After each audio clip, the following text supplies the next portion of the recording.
गुजरात के अहमदाबाद में लगभग 450 से 500 प्रवासी मजदूरों को गिरफ्तार किया गया, हिरासत में लिया गया है। हो सकता है इनमें से कुछ लोग ऐसे हों जो पाकिस्तानी हों, कुछ लोग ऐसे हों जो बांग्लादेशी हों या किसी दूसरे देश के हों, जो घुसपैठ करके यहां पर काम कर रहे थे, चोरी छिपे काम कर रहे थे। उन सबको डिपोर्ट किया जाएगा। लेकिन अफसोस की बात यहां पर यह है कि वो 450 से 500 के बीच में कुछ लोग जो हैं बिहार के सीतामढ़ी जिले के भी हैं, और इन लोगों को भी गिरफ्तार कर लिया गया, हिरासत में ले लिया गया है। इन लोगों को भी संदिग्ध या घुसपैठ बता करके इनको गिरफ्तार किया गया। हालांकि जिस पंचायत के वो लोग हैं, उस पंचायत के सरपंच की तरफ से अपने लेटर हेड पर यह प्रमाणित किया गया है कि ये लोग उसी पंचायत के हैं, यानी सीतामढ़ी के बाया पंचायत के हैं।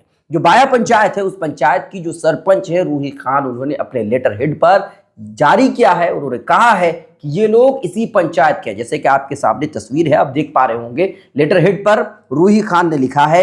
एक और तस्वीर देख पा रहे होंगे, तो अलग अलग लगभग 5-7 लोग हैं जो सीतामढ़ी के बाया पंचायत के हैं, और इस सीतामढ़ी के होने के बावजूद, बिहार के होने के बावजूद इन लोगों को घुसपैठ बता करके, बांग्लादेशी बता करके उनको गिरफ्तार कर लिया गया है। मैं आपको बताऊं, आरजेडी की नेत्री रितु जायसवाल ने भी इस मुद्दे को उठाया है, सरकार से मांग की है कि जिन बिहारियों को गुजरात में यह कहकर के गिरफ्तार किया गया है कि वो बांग्लादेशी है, घुसपैठ है, उन लोगों को छोड़ा जाए, उनके लिए किसी तरह से कदम उठाया जाए और उनको जो हिरासत में लिया गया है, हिरासत से उनको छोड़ा जाए। रितु जायसवाल ने फेसबुक पर पोस्ट लिखते हुए उन्होंने कहा कि गुजरात में आज लगभग 500 लोगों को घुसपैठिया बताकर हिरासत में लिया गया। मीडिया में इसे लेकर तरह तरह की खबरें चल रही हैं। कोई इन्हें बांग्लादेशी बता रहा है, तो कोई अवैध अप्रवासी बता रहा है। लेकिन दुर्भाग्यवश इस कार्रवाई में मेरे निर्वाचन क्षेत्र परिहार विधानसभा के बाया पंचायत के कुछ नव युवक भी फंस गए हैं, जो अपने और अपने परिवार का पेट पालने के लिए गुजरात गए थे। उन्हें भी बांग्लादेशी कह करके हिरासत में ले लिया गया है। बाया पंचायत के सरपंच ने इन नव युवकों की पहचान करते हुए अपने अधिकृत पत्र के माध्यम से ये स्पष्ट कर दिया है कि ये सभी भारत के नागरिक हैं और बिहार राज्य के निवासी हैं। इस गंभीर स्थिति को देखते हुए मैं बिहार सरकार से आग्रह करती हूं कि वह त्वरित पहल करते हुए गुजरात सरकार से संपर्क स्थापित करें और यह सुनिश्चित करें कि बिहार के किसी भी निर्दोष नवयुवक को परेशान न किया जाए। इन नवयुवकों का अपराध केवल इतना है कि वो परिहर जैसे पिछड़े क्षेत्र के निवासी हैं, जहां आजादी के 77 साल बाद भी रोजगार के पर्याप्त अवसर नहीं है और उन्हें अपने परिवार के भरण पोषण करने के लिए बिहार से बाहर जाने के लिए मजबूर होना पड़ता है।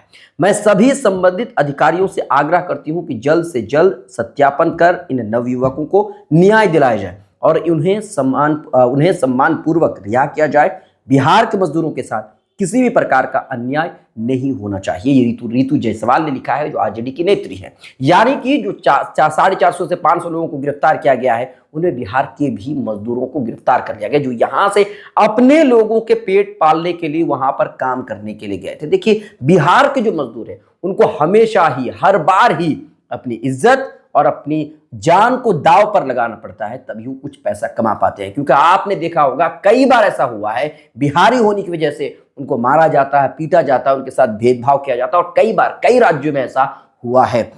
अगर मैं कहूं तो बिहार के जो मजदूर हैं वो पूरे देश में फैले हुए हैं। गुजरात में, महाराष्ट्र में, केरला में या दिल्ली में, हर जगह जाकर के बिहार के मजदूर काम करने पर मजबूर होते हैं और यहाँ की सरकार को फर्क नहीं पड़ता है। यहाँ पर रोजगार करने के लिए कोई तरीका ही नहीं है, कोई जरिया ही नहीं है, और इसी वजह से रोजगार की कमी के कारण जब यहाँ पर रोजगार के लिए कुछ भी नहीं है, तो फिर लोग मजबूर होकर के दूसरे राज्यों में जाकर काम करते हैं। लेकिन जब भी काम करने के लिए जाते हैं, वो ये सोचकर ही जाते हैं कि उनकी इज्जत को और उनकी जान को खतरा है, और दोनों को दांव पर लगा करके ही वो वहां पर जाकर काम करने पर मजबूर होते हैं। अब आप समझ सकते हैं, गुजरात के अहमदाबाद में जिन 450 से 500 लोगों को गिरफ्तार किया गया है, उनमें से बिहार के भी कुछ लोगों को गिरफ्तार कर लिया गया।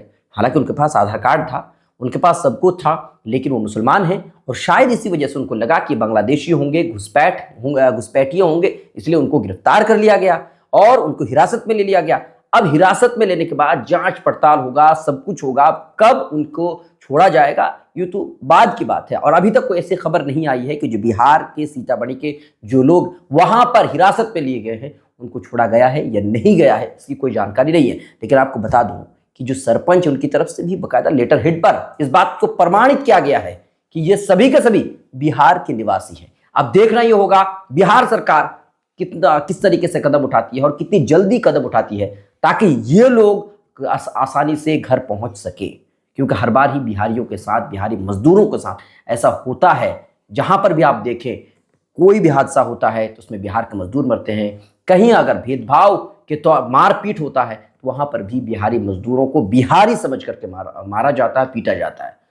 तो हम सरकार से गुजारिश करते हैं और आपको भी गुजारिश करनी चाहिए कि बिहार में ही कुछ ऐसा किया जाए ताकि बिहार के लोगों को बिहार में रोजगार मिले और बिहार के लोगों को बाहर जाने के, पलायन करने के लिए मजबूर ना होना पड़े। आपकी क्या है राय? आप हमें कमेंट कीजिए। लाइक शेयर फॉलो नहीं किया तो जरूर कीजिए।